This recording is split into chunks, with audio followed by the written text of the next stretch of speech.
Good morning दोस्तों। मैं Shri Ram Yadav from Gurukul coaching अरलपट्टी Darbhanga. मैं आप लोगों के सामने फिर एक वीडियो लेकर आया हूँ जो कि क्लास 10th में जैव प्रक्रम एक चैप्टर है। एनसीईआरटी का बुक आप उठाएंगे तो 6 नंबर लेसन आपको मिलेगा। जैव प्रक्रम एक लेसन मिलेगा जिसमें एक टॉपिक है शोषण का। ठीक है, इसका 2 वीडियो रहेगा शोषण का। ये पहला वीडियो है और एक सेकेंड वीडियो आएगी। बस 2 वीडियो में मैं इसको समाप्त कर दूंगा। ठीक है, इस टॉपिक का क्लास 10th में एग्जाम में ये क्वेश्चन बहुत ज़्यादा बार पूछा गया है और पूछता भी है। जहाँ तक ये कॉम्पिटिटिव एग्जामिनेशन में भी पूछता है। तो आइए देखते हैं। टॉपिक हम लोग का है शोषण। क्या है? शोषण। शोषण को हम कहते हैं रेस्पिरेशन। क्या कहते हैं? रेस्पिरेशन एक मीनिंग है जो कि इंग्लिश वर्ड है जिसको हिंदी में कहते हैं शोषण। अब देखिए, कोई भी बायोलॉजी का वर्ड समझना बहुत कठिन हो जाता है हम लोग को, लेकिन आप सबसे पहले क्या कीजिए, एक डिक्शनरी बनाइए और उस डिक्शनरी में जैसे कि आप वर्ड मीनिंग लिखते हैं, एप्पल मीन्स सेब होता है, बॉल मीन्स गेंद होता है, उसी तरह से हिंदी का वर्ड मीनिंग बनाइए बायोलॉजी का। और जो बायोलॉजी में आपको कठिन वर्ड दिखता है उस वर्ड को आगे आप उसका मीनिंग लिखिए। जैसे अब शोषण, शोषण से कोई अर्थ नहीं निकल रहा है, लेकिन इसको अगर हम शब्दकोश में लिख लें हिंदी में, अगर इसको समझने के लिए लिखे, शोषण का मतलब होता है सांस का आदान प्रदान करना, तो बस ये टॉपिक समझना आसान हो जाएगा। तो सबसे पहले हम लोग क्या करेंगे, प्रत्येक वर्ड को समझेंगे, है ना, उसके बाद इसके बारे में समझेंगे। ठीक है, आइए स्टार्ट करते हैं। शोषण का परिभाषा है वैश्विक क्रियाओं का सम्मिलित रूप है। आप देख सकते हैं यहाँ पे शोषण का परिभाषा है कि वैश्विक क्रियाओं का सम्मिलित रूप है जो बाहरी वातावरण से, कहां से? बाहरी वातावरण से ऑक्सीजन को ग्रहण करता है। क्या चीज को? ऑक्सीजन को। ऑक्सीजन का मतलब O2, यानी O2 जो गैस है उसको क्या करता है? ग्रहण करता है ना। कहां तक ले जाता है? शरीर की कोशिकाओं तक ले जाता है। ठीक है, तक पहुंचाता है तथा इस क्रिया से उत्पन्न CO2 गैस, CO2 गैस का मतलब कार्बन डाइऑक्साइड। CO2 गैस का मतलब क्या होता है? Carbon dioxide. तो ये जो कार्बन डाइऑक्साइड जो उत्पन्न होता है उसको कोशिकाओं से क्या करता है? बाहर निकाल देता है। क्या करता है? बाहरी वातावरण में निकाल दिया जाता है। इसी क्रिया को हम शोषण कहते हैं। क्या कहते हैं? शोषण। आप लोग नहीं समझे होंगे, इसको पहले पेन कॉपी लेकर के इसको बढ़िया से लिख लीजिएगा। ठीक है, अब हम आपको समझाते हैं। शोषण का मतलब ये कहा कि जो बाहरी वातावरण है, जिस वातावरण में हम लोग रहते हैं, है ना, ये जो बाहरी वातावरण है, इस वातावरण से क्या करता है कि ऑक्सीजन क्या करता है, उसको हमारे नासिक जो होता है, नाक, वह क्या करता है? ऑक्सीजन को ग्रहण कर लेता है। कहां से? बाहरी वातावरण। यहाँ ये बाहरी वातावरण है, इससे क्या करता है? हमारे नाक यानी ऑक्सीजन को ग्रहण कर लेता है और शरीर की कोशिकाओं, शरीर के जितने भी कोशिकाएं हैं उस कोशिकाओं तक पहुंचाता है। क्या चीज को? ऑक्सीजन को, यानी O2 को। और जब ये ऑक्सीजन हमारे शरीर के कोशिकाओं के अंत तक पहुंच जाता है, सुनिए गौर से, शरीर के कोशिकाओं के अंग तक पहुंचता है। कहां तक पहुंचता है? शरीर के कोशिकाओं के अंग तक पहुंचता है। अब शरीर के कोशिकाओं के अंग तक पहुंचने के बाद ये जो O2 होती है, मतलब ऑक्सीजन गैस जो है, ये अब CO2 में बदल जाता है। किसमें? CO2 में, यानी कार्बन डाइऑक्साइड में बदल जाता है। अब इस कार्बन डाइऑक्साइड को हमारे बॉडी के लिए कोई उपयोगी नहीं है, तो ये क्या करेगा? फिर बाहर निकालेगा। बस जिस प्रोसेस से ये अंदर तक गया था उसी प्रोसेस से ये फिर क्या होगा? बाहर निकलेगा। यानी ऑक्सीजन को शरीर के अंदर तक पहुंचना, कोशिका के अंदर पहुंचना, और कोशिका के अंग से कार्बन डाइऑक्साइड को बाहर निकालने की जो क्रिया होती है उसको हम कहते हैं शोषण। बस समझ गए होंगे आप लोग। चलिए, अब ये शोषण जो होती है ये ओनली 2 प्रकार के होता है, यानी हम लोग लिख सकते हैं शोषण 2 प्रकार का होता है। शोषण 2 प्रकार के होता है। जिसमें पहला है बैरियर,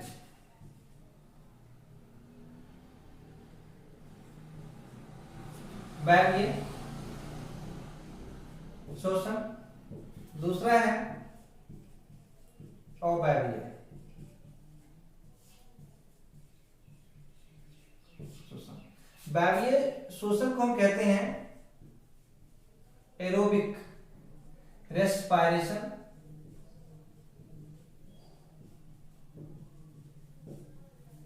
अबैरो कहते हैं एनएरोबिक, एनएरोबिक रेस्पायरेशन।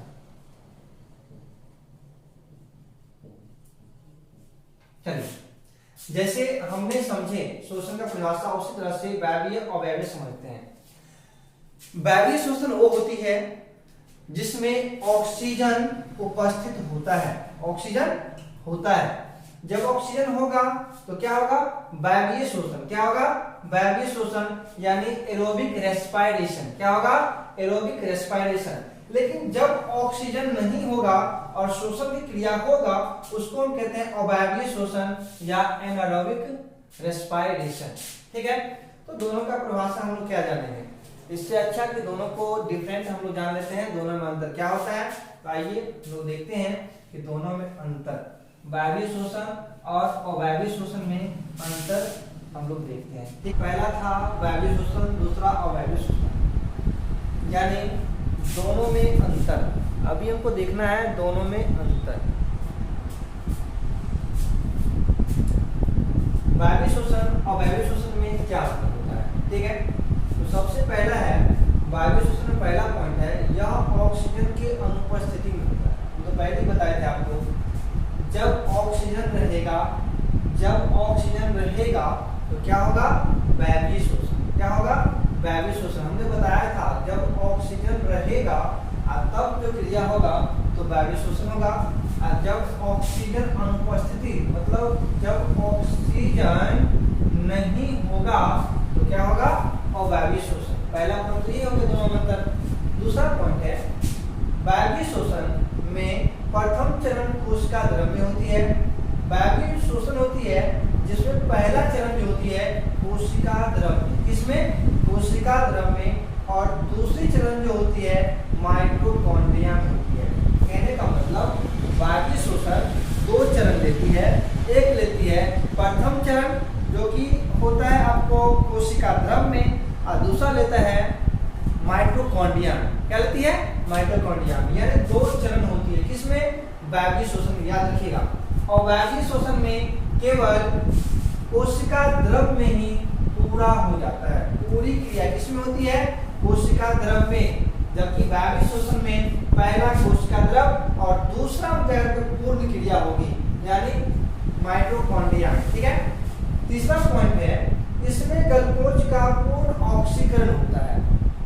मतलब इसमें जो ग्लूकोज होगा वह पूर्ण रूप से ऑक्सीकरण, मतलब ग्लूकोज अच्छे तरीके से क्या होता है, ऑक्सीकरण होते हैं। ठीक है, लेकिन इसमें ग्लूकोज का आंशिक, मतलब क्या, कम, यानी थोड़ा मात्रा में ऑक्सीकरण होता है ग्लूकोज का। ठीक है, अबैरियर में। चलिए, जब ये ग्लूकोज का पूर्ण रूप से ऑक्सीकरण होगा तो स्वाभाविक है ऊर्जा क्या होगा, अधिक मात्रा में क्या होगा, प्राप्त होगा। क्या चीज, ऊर्जा कितने मात्रा में, तो अधिक मात्रा में प्राप्त होगा। लेकिन यहाँ पे आंशिक, यानी आंशिक का मतलब होता है कम। क्या होता है, कम। तो कम ऑक्सीकरण होगा ग्लूकोज का, तो ऊर्जा जो प्राप्त होगा कम मात्रा में। किस मात्रा में, कम मात्रा में। ये जीव में, ईस्ट में होती है ना। और ये जैसे मनुष्य है, सांप है, जानवर है, कुछ जितने भी जीव जंतु है, अक्सर सब में यह बैरियर शोषण क्रिया होती है। हम लोग जो मनुष्य जाति है इसमें भी बैरियर शोषण का ही क्रिया होती है। चलिए, अब थोड़ा सा हम लोग समझते हैं ये जो प्रथम चरण द्वितीय चरण क्या है, इसको थोड़ा सा अच्छा समझते हैं। ठीक है, जैसे कि यहाँ पे ग्लूकोज है, क्या है,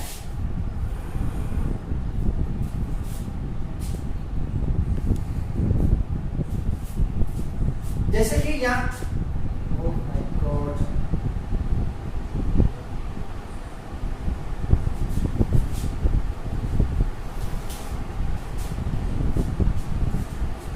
जैसे कि यहाँ पे ग्लूकोज है, क्या है, ग्लूकोज है। ये जो ग्लूकोज है इसमें 3 तरह की बात होती है। अभी हमने पढ़ा है ओनली 2, वायवीय और अवायवीय। वायवीय में ऑक्सीजन उपस्थित था और वायवीय में ऑक्सीजन अनुपस्थित था। अब तीसरा भी आता है जब ऑक्सीजन का अभाव हो, मतलब एक बार ऑक्सीजन हो, एक बार ऑक्सीजन नहीं हो, और जब ऑक्सीजन का अभाव हो। ये तीनों क्रिया को हम समझते हैं यहाँ पे, ठीक है। ये जो ग्लूकोज होती है कोशिका द्रव में ही क्या होती है, पायरुवेट बन जाती है और प्लस एटीपी ऊर्जा भी दे देती है। यानी पायरुवेट और एटीपी जो ऊर्जा देती है ये आपको कोशिका द्रव से ही प्राप्त हो जाती है ग्लूकोज से, ठीक है। फिर इससे आगे क्रिया क्या होती है, जब ऑक्सीजन अनुपस्थित रहेगा, जब ऑक्सीजन नहीं होगा, जब ऑक्सीजन नहीं होगा तो अवायवीय। इसका मतलब क्या होगा, अवायवीय। जो ऑक्सीजन जब नहीं होगा तो उस समय क्या होगा, एथेनॉल बनेगा और CO2 बनेगा। पूछता है एथेनॉल और CO2 कब बनता है, तो जब ऑक्सीजन की अनुपस्थिति होती है तब, ठीक है। ये क्रिया किसमें होती है, तो ईस्ट में होती है। चलिए फिर दूसरा कंडीशन है यहाँ पे, ये आपका पहला कंडीशन हो गया।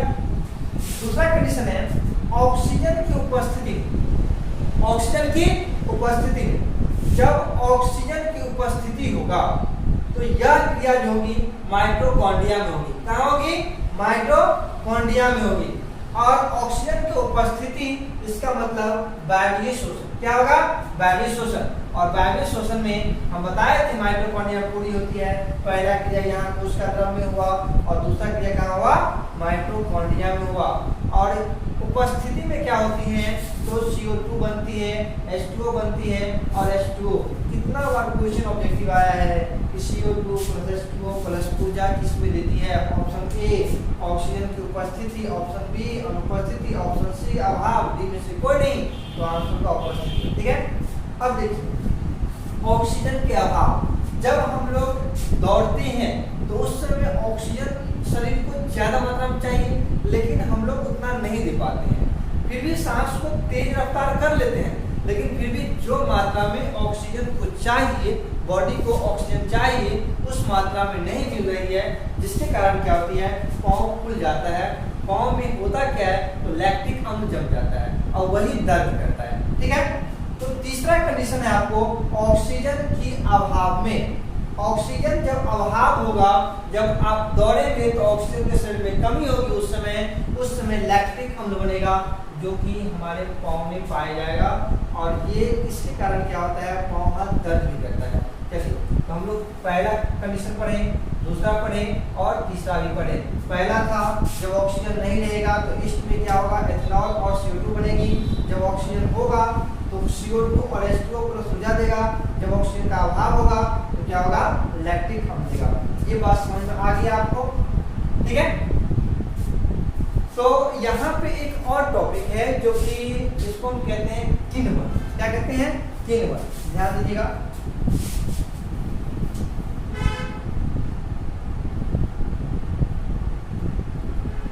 ये क्वेश्चन बहुत बार एग्जाम में पूछा गया है।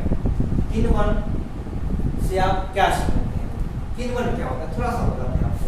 आप देख सकते हैं, थोड़ा सा बहुत ही आसान तरीका है किण्वन को समझने के लिए, हम समझ सकते हैं।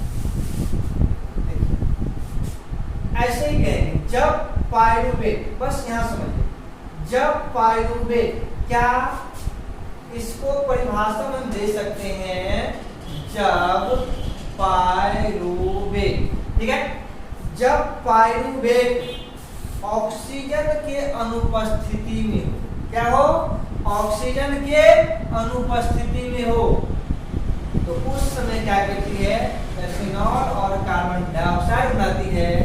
इस क्रिया को हम किण्वन कहते हैं। समझ में आ गया, जब पायरुवेट टूट करके एथेनॉल और कार्बन डाइऑक्साइड बनाती है ऑक्सीजन की अनुपस्थिति में, तो इस क्रिया को हम कहते हैं पायरुवेट, सॉरी इस क्रिया को हम कहते हैं किण्वन। इस क्रिया को हम कहते हैं किण्वन। समझ में आ गया होगा, ठीक है। तो नेक्स्ट जो वीडियो बनेगा हम लोग को शोषण से जो श्वसन सिस्टम होती है उसका फिगर बनाएंगे और उसके बारे में आपको बताएंगे। ये जो ऑक्सीजन हम लोग बाहरी वातावरण से लेते हैं तो नासिक में जाता है, नासिक में म्यूकस का स्राव होता है और वह क्या करता है, ऑक्सीजन को शुद्ध करता है। जैसे कि वातावरण बहुत सारे ऑक्सीजन के साथ में बहुत सारे बैक्टीरिया हमारे शरीर में चला जाता है, तो उसको नाक में क्या करते हैं, जो बाल होते हैं वो उसको छानने का काम करते हैं, वहाँ पे म्यूकस स्राव होती है। तो किस तरह से अंदर जाती है और कैसे कार्बन डाइऑक्साइड बनेगा, किस तरह से बाहर निकलेगा, ये पूरी क्रिया हम लोग सेकेंड वीडियो में देखेंगे। तो उस वीडियो का आप लोग इंतजार कीजिएगा और इसको अगर आपको अच्छा लगे होंगे तो लाइक कीजिए, सब्सक्राइब कीजिए और इसको शेयर भी कीजिए। ठीक है, जो बच्चे अभी 10th का एग्जाम देने वाले होंगे, जो 10th में गए होंगे, है ना, उनके लिए बहुत ही बेनिफिट वाले वीडियो है। ठीक है, बाय, मिलते हैं नेक्स्ट वीडियो में।